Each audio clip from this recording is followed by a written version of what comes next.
নমস্কার দর্শক বন্ধু, লোকসভার ভোট এখন চলছে। তো 4 জুন 2024 লোকসভা ইলেকশনের ওপর কিন্তু আগামী 5 বছর কারা সরকার গঠন করবে সেইটাই ডিপেন্ডেন্ট নয়। এর সঙ্গে কিন্তু শেয়ার বাজার থেকে শুরু করে আমার আপনার প্রত্যেকের অর্থনৈতিক এবং আরও নানান রকম জিনিস কিন্তু লিঙ্কড রয়েছে। শেয়ার বাজার তো অপেক্ষা করছেই। এই 4 জুন লোকসভা ভোটের ফলাফল শেয়ার বাজারকে যেমন দিশা দেখাবে, খালি শেয়ার বাজার না, অর্থনীতিকেও দিশা দেখাবে। আমরা আজকের এই ভিডিওতে আলোচনা করব যে এই লোকসভা ভোটের ফলাফল কি হলে, মানে ইফ অ্যান্ড এলস কন্ডিশনে কি হলে শেয়ার বাজার কেমন যাবে, এবং খালি শেয়ার বাজার না, আমার আপনার অর্থনৈতিক জীবন, দেশের অর্থনীতি কোন দিকে বা কি হতে চলেছে সেইগুলো আলোচনা করব। এবং ভিডিও শেষের দিকে দুটি শেয়ার নিয়ে বলবো যেগুলো ইলেকশন রেজাল্ট যাই হোক না কেন, যাতে করে আপনার আমার পোর্টফোলিওতে স্টেবিলিটি এনে দিতে পারে, সেই রকম দুটো শেয়ারের নামও কিন্তু আমরা এই ভিডিও শেষের দিকে বলবো। আমার নাম প্রসেনজিৎ পাল। 2010 সাল থেকে আমি ইন্ডিয়ান শেয়ার মার্কেটে অ্যাক্টিভলি ইনভলভ। এখান থেকেই আমার ফাইন্যান্সিয়াল ফ্রিডম এবং আমারই বিনিয়োগ জীবনের অভিজ্ঞতা নিয়ে আমার লেখা দুটি বই, অ্যামাজন ইন্ডিয়া বেস্ট সেলার। বইগুলো যদি আপনার সংগ্রহ করতে চান, সিম্পলি অ্যামাজনে গিয়ে প্রসেনজিৎ পাল বেঙ্গলি বুকস লিখে সার্চ করতে পারেন। বই দুটি পেয়ে যাবেন। বইগুলোর রিভিউ বা পাঠক বন্ধুরা কি বলছে সেগুলো দেখে কিন্তু আপনারা বই সংগ্রহ করতেই পারেন। চলুন প্রথমেই আমরা যে ভোটের ফলাফল কি হলে কি হতে পারে সেই জিনিসটা নিয়ে আমরা একটু তাকাই। তো দুটো মতামত আসছে। যে প্রথম মতামত কি আসছে, যে বিজেপি মেজরিটি লাভ করে এনডিএ সরকার গঠন করবে। আরেকটা মতামত আসছে যে আইএনডিএ ব্লক, যেটা 5-6টা রাজনৈতিক দলের যেটা হচ্ছে সংগঠন, তারা হয়তো ক্ষমতায় আসতে পারে। তো এই যে 2 নম্বর যে কেস, 2 নম্বর কেসটায় মুশকিলটা হচ্ছে যে কোনো একটি পার্টি যে মেজরিটি পাবে সেটা বলা হচ্ছে না। প্রথম কেসে যেমন বলা হচ্ছে যে বিজেপি মেজরিটি পেতে পারে, সেকেন্ড কেসে যে কোনো একটি পার্টি মেজরিটি পাবে এটা বলা হচ্ছে না। রাদার আঞ্চলিক পার্টি, যেমন ধরুন ওয়েস্ট বেঙ্গলে আমাদের তৃণমূল স্ট্রং, দিল্লিতে হচ্ছে আম আদমি পার্টি স্ট্রং, তামিলনাড়ুতে গেলে ডিএমকে পার্টি স্ট্রং, এই রকম 5-6টা পার্টি মিলিত হয়ে সরকার গঠন করতে পারে, এই রকম একটা মতামত শোনা যাচ্ছে। তো যদি সেইটা হয়, মুশকিলটা হচ্ছে যে এই যে মিলিজুলি, মানে যেই 5-6টা পার্টি, সেইটা সবসময়, যেমন ধরুন ওয়েস্ট বেঙ্গলে আমরা সকলেই জানি যে এই তৃণমূল কংগ্রেস এবং সিপিএম বামফ্রন্ট হলো, তারা একে অপরের শত্রু, তারা একে অপরের বিরোধিতা করে এসেছে। তো আজকে যদি সেন্টারে যে এই তৃণমূল কংগ্রেস, সিপিএম এরাই যদি একসঙ্গে যদি সরকার গঠন করে, তো তাহলে একটা খুব কমন জিনিস যেটা হয় সেটাকে বলা হয় পলিসি প্যারালাইসিস বা ডিসিশন মেকিং প্যারালাইসিস। সেটা কি না, যে কোনো ডিসিশন বা যে কোনো ইম্পর্টেন্ট পলিসি তাড়াতাড়ি ইমপ্লিমেন্ট হবে না। এটাও আমরা এক্সাম্পলটা যদি দিই, যেমন ধরুন যে কোনো কোম্পানিতে যদি 7-8টা জন ডিসিশন মেকার থাকে, বা কোনো ফ্যামিলিতে যদি 4-5 জন যদি ডিসিশন মেকার থাকে, আমরা শুনেছি যে এখন যে যৌথ ফ্যামিলি, যে ধরুন যেখানে 4-5 জন ভাই রয়েছে, বেশি সময় সেই ফ্যামিলিতে কোনো না কোনো ইস্যু ক্রিয়েট হয়। তো এই যে যদি 7-8 জন ডিসিশন মেকার থাকে যারা একটা সময় একে অপরের বিরোধিতা করেছে, তারাই যদি সেই সময় যদি সরকার গঠন করে, তো তখন যে ডিসিশন যে প্যারালাইসিস বা যে পলিসি প্যারালাইসিস হতে পারে, তাতে কি হতে পারে, অর্থনৈতিক বা ইকোনমিক ডেভেলপমেন্টে কিন্তু অনেকটা প্রভাব পড়তে পারে। কেন না, আমরা সবাই জানি যে কোনো বিজনেস ইনসেন্টিভ বা যে কোনো বড় কোনো প্ল্যান্ট হতে গেলে কিন্তু সরকারের অনুমোদন লাগে। যেমন ধরুন রিসেন্টলি এখন ইন্ডিয়াতে সেমিকন্ডাক্টর প্ল্যান্ট নিয়ে অনেক বেশ চর্চা চলছে। অনেক বড় বড় কোম্পানি, গ্লোবাল কোম্পানিও সেমিকন্ডাক্টর প্ল্যান্ট করার জন্য চেষ্টা করছে। বা ধরুন যে সোলার প্যানেল, সোলার এবং উইন্ড, রিনিউয়েবল এনার্জি নিয়েও প্রচুর যে সমস্ত জিনিস চলছে। তো এই সমস্ত কিছুর ধরুন পলিসি রয়েছে। তো যখনই অটোমেটিক্যালি একটা জোটবন্ধন সরকার আসবে, তখন এই 7 জনের মধ্যে এ একরকম ও একরকম বলার ফলে কি হবে, যে কোনো ডিসিশন মেকিং স্লো হয়ে যাবে। এই স্লো হয়ে গিয়ে যেই জিনিসটা যদি ধরি 4 মাসে হতো, সেইটা হয়তো দেখা যাচ্ছে 4 বছরও হয়তো হয়ে উঠছে না। তো এই কারণে এই যে যদি আইএনডিএ ব্লক, যেটা বেসিক্যালি 4-5টা পার্টির একটা জোটবন্ধন সরকার, তারা যদি আসে, সেইটা কিন্তু শেয়ার বাজার এবং ইকোনমির জন্য অনেকটাই নেগেটিভ। এবং সেটা যদি হয় তাহলে শেয়ার বাজার নেগেটিভলি ইম্প্যাক্ট করবে এবং আগামী 6 মাস বা এই বছর কিন্তু শেয়ার মার্কেট হয়তো আর ঘুরে দাঁড়াবে না। তো যদি ইনকেস সেই রকম কোনো একটা সিচুয়েশন হয়, তো তার জন্য কিরকম ভাবে প্রিপেয়ার থাকবো এবং তার জন্য কি শেয়ার আমরা রাখতে পারি, সেইটা নিয়ে আমরা পরে ভিডিও শেষের দিকে বলছি। তার আগে আমরা বলি যে প্রথম যে প্রবাবিলিটিটা, যে একটা পার্টি, যে বিজেপি মেজরিটি সরকার গঠন করবে, তো বিজেপি মেজরিটি সরকার গঠন করলে তাতে শেয়ার বাজারে লাভটা কি করে হচ্ছে বা আমাদের অর্থনীতির লাভ কি করে হচ্ছে, সেইটা নিয়ে একটু আমরা আলোচনা করি। ওভারঅল আমরা যদি পলিসি প্যাটার্ন দেখি, তাহলেই এই ব্যাপারটা ক্লিয়ার হয়ে যাবে। আমরা খেয়াল করে দেখবো যে এই বিজেপি বা এনডিএ গভর্নমেন্ট সকলেই বলে থাকে যে এরা বিজনেস ফ্রেন্ডলি, এরা আম্বানি আদানিদের হেল্প করে,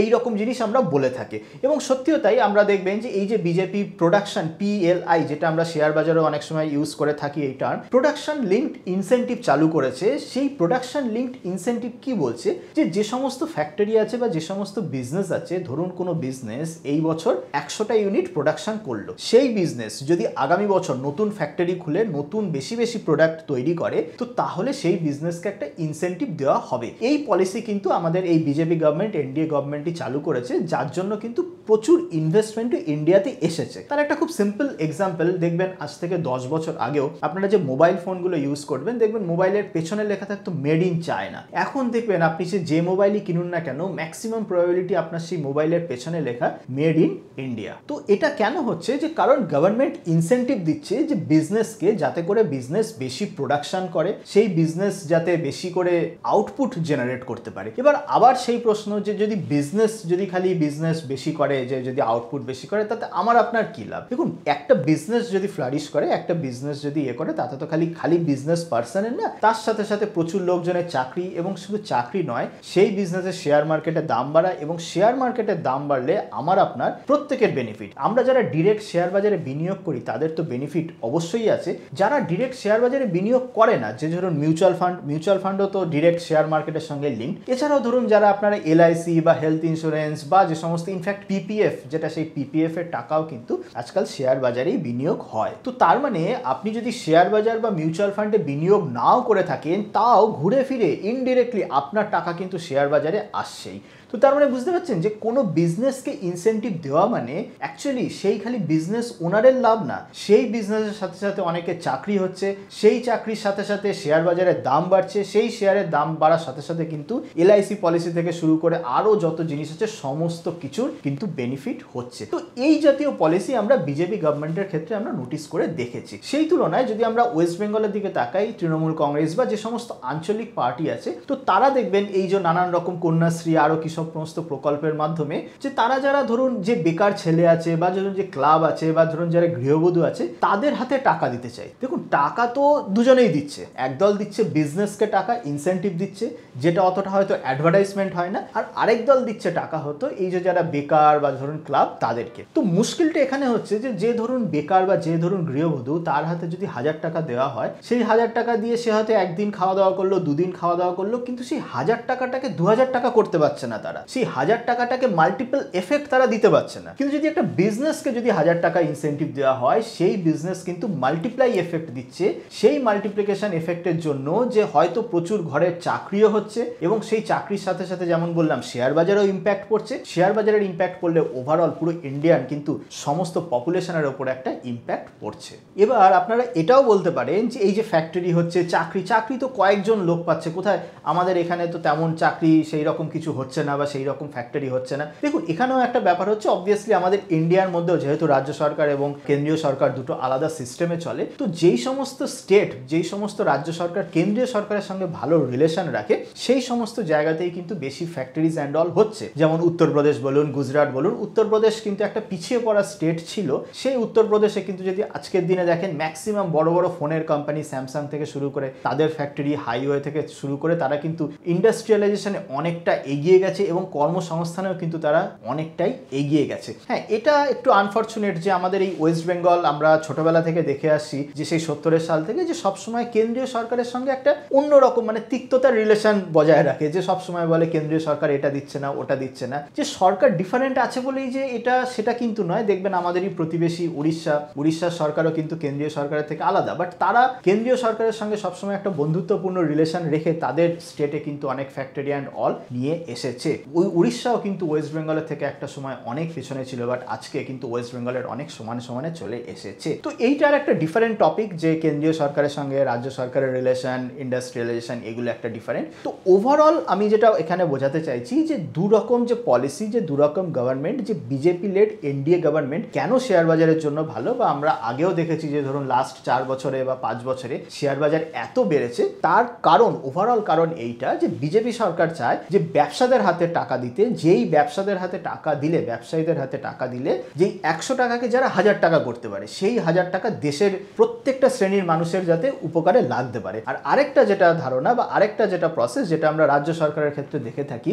যে তারা এমন লোকজনদের টাকা দিচ্ছে, যে কিছু বেকারদের টাকা দিচ্ছে, যে যেই টাকা ওই 100 থেকে 200 থেকে আর 1000 হচ্ছে না, মানে প্রোডাক্টিভ অ্যাসেটে কিন্তু টাকা যাচ্ছে না। প্রোডাক্টিভ অ্যাসেটে যদি টাকা যায়, যেটা বিজেপি সরকার নর্মালি প্রেফার করে থাকে, তো তাহলে অটোমেটিক প্রত্যেকেরই কিন্তু উন্নয়ন বা প্রত্যেকের একটা ইকোসিস্টেমের ডেভেলপমেন্ট হবে, এবং যেই ইকোসিস্টেমের ডেভেলপমেন্ট হবে শেয়ার বাজার কিন্তু অটোমেটিক্যালি একটা বুস্ট পাবে। তো ওভারঅল তার মানে বুঝে গেলেন যে যদি যেমন লাস্ট 5 বছরে আমরা যদি শেয়ার বাজারের দিকে তাকাই, বেশ সুন্দর শেয়ার বাজার যথেষ্ট ভালো পারফর্ম করেছে, প্রচুর নতুন নতুন বিনিয়োগকারীরা এসেছে, এবং খালি শেয়ার বাজার না, মিউচুয়াল ফান্ডেও প্রচুর নতুন নতুন বিনিয়োগকারী এসেছে, প্রচুর লোক আজকাল দেখবেন হেলথ ইন্স্যুরেন্স নেওয়া শুরু করেছে। তো এই যে সমস্ত কিছু হয়েছে তার জন্য কিন্তু obviously government policies and all দায়ী। যেমন আজকে ধরুন ইউপিআই আমাদের কত হেল্প করছে, ইউপিআই এত ইজি হয়ে গেছে, অবভিয়াসলি সেইটা তো মানে কোনো গভর্নমেন্ট কোনো বিজনেসকে সাপোর্ট করেছে বলেই সেই বিজনেস এই রকম জিনিস মানে ইউপিআই এর মতো জিনিস আমাদেরকে নিয়ে আসতে পেরেছে, যেটা আমাদের লাইফকে অনেকটা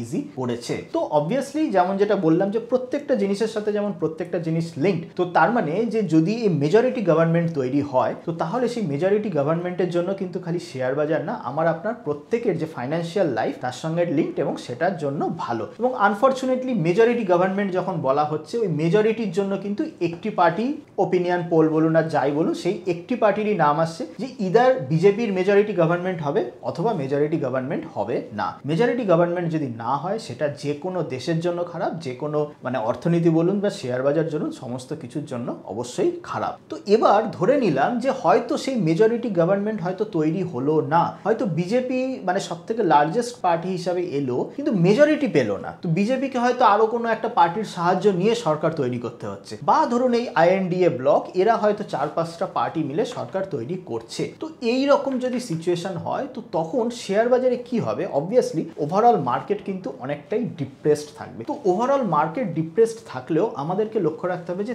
তার মধ্যে অপরচুনিটিস কি আছে। তো যখন এই ওভারঅল মার্কেট ডিপ্রেসড থাকবে, যেটা হবে যে 10টা শেয়ারের মধ্যে হয়তো 6টা 7টা 8টা শেয়ার চলবে না, 1টা 2টো শেয়ার হয়তো চলবে, অবভিয়াসলি মার্কেট অনেক কঠিন হয়ে যাবে, রিটার্ন বের করাটা অনেক কঠিন হয়ে যাবে। ওভারঅল যে জিনিসগুলো বললাম, যে ওভারঅল লার্জ ক্যাপ শেয়ারস বলুন বা মিউচুয়াল ফান্ড বলুন, এরা নেগেটিভ রিটার্ন দেবে, কিন্তু ইন্ডিভিজুয়াল ইনভেস্টর এরা তাদের পোর্টফোলিওটাকে অ্যাটলিস্ট স্টেবল মোটামুটি রাখতে পারে। কি করা যেতে পারে? যে ধরুন যেই কোম্পানিগুলোর সঙ্গে মানে খুব একটা বেশি যে গভর্নমেন্ট পলিসিস লিঙ্কড নেই, বা যেগুলো ধরুন এসেনশিয়াল আইটেম, কি একটা খুব কমন এক্সাম্পল হলো ফার্মা। তো ফার্মা এমন একটা সেগমেন্ট যে যখন মার্কেট ডিস্ট্রেসড অবস্থায় থাকবে তখন কিন্তু ফার্মা সেগমেন্ট ভালো পারফর্ম করবে। তো সেই ফার্মা সেগমেন্টে দেখুন আমরা এই ইউটিউব ভিডিওতেও 1 মাস আগেও সুপ্রিয়া লাইফ সায়েন্স নিয়ে ডিটেল আলোচনা করেছি, যার ফিউচার আউটলুক কিন্তু খুবই ভালো। আপনারা যদি সেই ভিডিও না দেখে থাকেন তো সেই ভিডিওর ডিসক্রিপশনে আমি লিঙ্ক দিয়ে দেবো, আপনি সেই সুপ্রিয়া লাইফ সায়েন্সের ভিডিও দেখে নিতে পারেন। এটা ছাড়াও আরো একটি শেয়ার আমার খুব মাথায় আসে বা খুব ডিফেন্সিভ শেয়ার, সেটা হলো অ্যাবট ইন্ডিয়া। তো এই অ্যাবট ইন্ডিয়া শেয়ারও আমরা কিন্তু আগেই আমাদের যে পেড মেম্বার, সেই পেড মেম্বারশিপে আমরা দিয়ে রেখেছি, এবং এই সমস্ত শেয়ার কিন্তু বেশ ভালো পারফর্ম করছে। এই পেড মেম্বারশিপ নিয়ে যদি আপনারা জানতে চান, এরও লিঙ্ক আমি ডেসক্রিপশনে দিয়ে দিচ্ছি, আপনি ডেসক্রিপশনে লিঙ্কে ক্লিক করে আমাদের যে পেড মেম্বারশিপ সেটা ফলো করতে পারেন। তো ওভারঅল যদি আমি বলি এইটাই, যে যদি মেজরিটি সরকার তৈরি না হয়, সে যে কোনো পার্টিরই মেজরিটি যদি না তৈরি হয়, তো তাহলে কিন্তু শেয়ার মার্কেট ডিপ্রেসড থাকবে, এবং সেই ডিপ্রেসডের মধ্যেও এই ফার্মা সেক্টর বা এফএমসিজি সেক্টরের মতো